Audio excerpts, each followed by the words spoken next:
ఇక గాంధీ భవన్లో పీఈసీ సమావేశం ముగిసింది. తెలంగాణ నుంచి సోనియా గాంధీ పోటీ చేయాలని ఏకవాక్య తీర్మానం చేశారు. ఆశావాహుల 309 మంది పేర్లతో 32 పేజీల బుక్లెట్ను పీఈసీ సభ్యులకు గాంధీ భవన్ సిబ్బంది ఇచ్చారు. ఇష్టం ఉన్న ఆశావాహుల 3 పేర్లను బుక్లెట్లలో టిక్ చేసి రేపు మధ్యాహ్నంలోగా ఇవ్వాలని సూచించారు.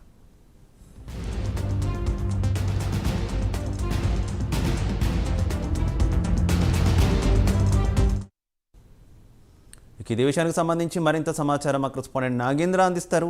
Nagendra. Thank you Shiva.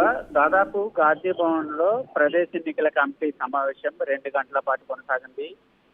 PEC chairman అయినటువంటి సీఎం రేవంత్ రెడ్డి అధ్యక్షతన జరిగిన ఈ సమావేశంలో కీలకమైనటువంటి నిర్ణయాలు తీసుకోవడం జరిగింది. రాబోయేటటువంటి పార్లమెంట్ ఎన్నికల ఎజెండాగా జరిగినటువంటి ఈ సమావేశంలో సోనియా గాంధీ పార్లమెంట్ ఎన్నికల్లో పోటీ చేయాలంటూ కూడా ఏకవాక్య తీర్మానం చేసి అధిష్టానానికి పంపించినటువంటి పరిస్థితి ఉంది. దాంతో పాటు ముఖ్యంగా 17 పార్లమెంటు నియోజకవర్గాలకు సంబంధించి రాష్ట్ర కాంగ్రెస్ దరఖాస్తులు ఆహ్వానించడం జరిగింది. దాదాపు 309 దరఖాస్తులు రాగా ఈరోజు జరిగినటువంటి పీఈసీ సమావేశంలో ప్రతి స్క్రీనింగ్ కమిటీ సభ్యులతో పాటు మరొకవైపు సమావేశంలో పాల్గొనేటువంటి వారందరికీ కూడా 32 పేజీలతో కూడుకున్నటువంటి అభ్యర్థులకు సంబంధించినటువంటి బుక్లెట్ ఇవ్వడం జరిగింది. ఈ బుక్లెట్ లో ప్రతి ఒక్కరు స్క్రీనింగ్ కమిటీకి సంబంధించినటువంటి ప్రతి ఒక్కరు కూడా 3 పేర్లతో కూడుకున్నటువంటి నియోజకవర్గానికి 3 అభ్యర్థుల పేర్లతో కూడుకున్నటువంటి టిక్ చేసి రేపు మధ్యాహ్నం అంకల్లా ఏసీసీ ఇన్ఛార్జ్ అనేటువంటి దేవదాస్ మున్సికి అందజేయాలంటూ కూడా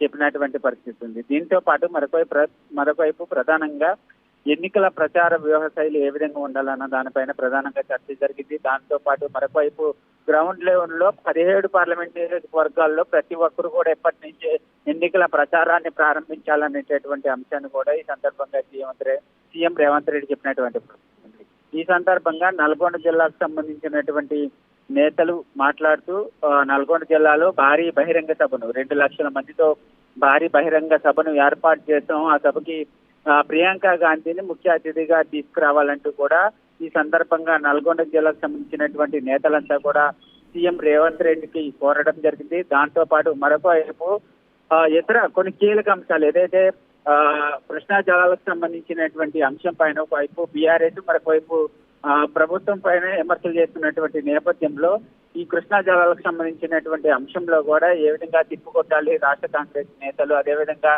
ఈ కృష్ణా జలాల పైన బీఆర్ఎస్ పార్టీని ఏ విధంగా గతంలో తెలంగాణ రాష్ట్రానికి బీఆర్ఎస్ ప్రభుత్వంలో ఏ విధంగా నష్టపోయామన్న అంశాన్ని ప్రజల్లో తీసుకెళ్లాలన్న దానిపైన ప్రధానంగా చర్చించినటువంటి పరిస్థితి అయితే కనబడుతుంది. ఓవరాల్గా చూసుకుంటే మాత్రం పార్లమెంట్ ఎన్నికల ఎజెండాగా కొన్ని కీలక అంశాలపైన అయితే చర్చించి తీర్మానాలు చేసినటువంటి పరిస్థితి అయితే కనిపిస్తుందని చెప్పచ్చు.